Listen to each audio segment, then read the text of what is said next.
See, I have had girlfriends that I have known since grade school. And 2 weekends ago, we've been going to the coast, the Oregon coast, twice a year for 50 years together. And we have the best time. And, and we used to talk about fun stuff when we were younger. You talk about men and dating and, concerts you were going to and clothes and stuff like that. And then you got married and you talked about, the husband, and then it was the kids, and then it was the schools, and it was all, and there was this progression of conversation that we've had over the years. And then it was empty nest, and, then it was travel. And now when we go to the beach, I got to give these bitches 15 minutes to tell me about their procedures, and they go, I got to do it at one time. Because that's all the time I got for this shit. You got 15 minutes to tell me about your procedures. And I wasn't having it this time, so I sent one of my friends and the kids in the neighborhood down to the pot store, and he brought back gummies. Yeah. Oh, my God. The pot has changed so much. Oh, shit. So they were drinking wine. I wasn't drinking, but they were drinking wine. We were playing cards, and and they start talking about the procedure. No, everybody take a gummy now. Time to take a gummy. So everybody took a gummy. And we're playing cards, and we're laughing, and then we forgot if we took one. So we took another one. And then we went clam digging. And there's not even a clam tide, but we're out there laughing at the sand. And old ladies laugh till they pee, so that was embarrassing. It's embarrassing. I make it sound like I did a lot of drugs. I didn't do a lot of drugs in the 70s or the 80s or even the 90s. No, I didn't. I had already done drugs in the 50s. I did. When you were a fat little kid in the 50s, they didn't have programs for you. They just gave you speed. I'm in 3rd grade taking 3 crosstops a day. I'm a busy little brownie. Let's get to fractions. I need to know how much an ounce is.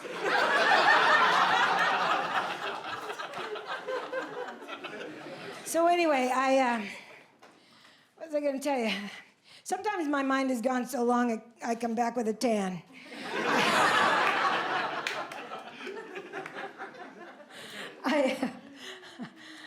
I just blanked out. But, it's okay. We were not going to start over. I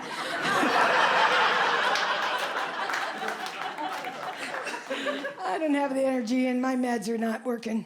So, this was not the day to switch your meds up with your cats. You have a cat?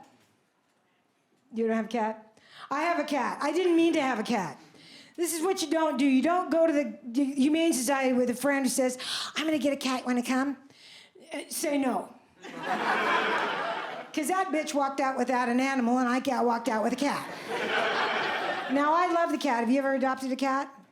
Animals? Yeah. Was it a baby animal? She was a baby. Yeah, did you get to name her? Not really. You kept the name? Yeah. See, I thought I was adopting a baby because she was little. She wasn't kitten little, but she was little. She was only like this long. And I thought she was young. The bitch is 9.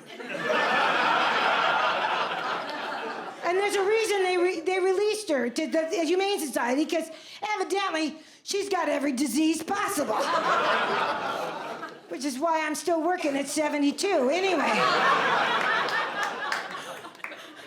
Now, I love her, but I hate her name. But she's 9. I can't change her name. They named her Cake. Cake the cat. Very Dr. Seussish. But you have to understand, I have an image. I can't be that fat old lady on the porch at 12 o'clock at night yelling, Cake!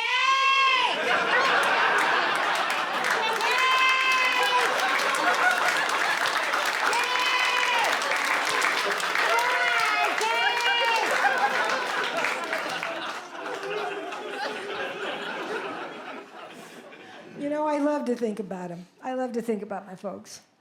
How many people here have been a caregiver in their life?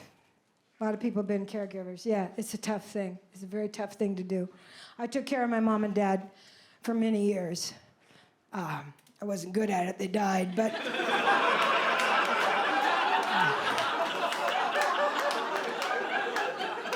I tried.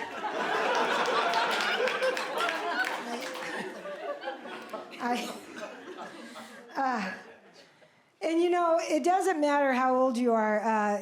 Certain things you'll say will remind you that you know the nut doesn't fall far from the tree. And I don't know how men do it. I think men process becoming their father in different ways. It happens around 40 for women, I think. It's that one morning you walk in the bathroom and you look in the mirror and you go, oh shit, when did she come in here? And you just have to learn to live with it and embrace it. You know, and I have my mom and dad, when I say they died, they did, but they were very old. My dad was shy of 99, and my mom was just turned 97. They died 2 months apart, and they were married when Jesus was in junior high. They were married forever, and they were cute. They held hands everywhere they went. I know, and people would do that. They'd audibly go, oh. And I would laugh because I knew the truth. One's going down there taking the other one with him. Nobody's getting out alive.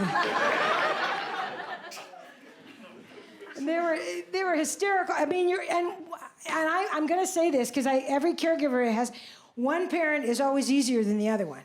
Am I right? Yeah, that's really true. My dad was a piece of cake. Whatever you want, baby girl. That's all right. I'll do whatever you want. Okay, Daddy.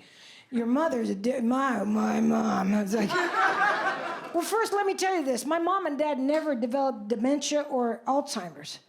They had their mind right to the end. They were there every fucking day. They were there.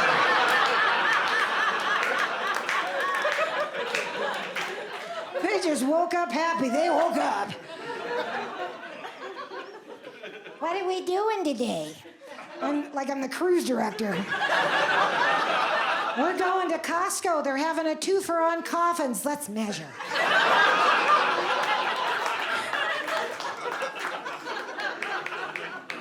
They were hysterical. But my mother invariably, it was difficult because, especially when I had to change her meds up. She said, Ma, you got to take this new pill. No.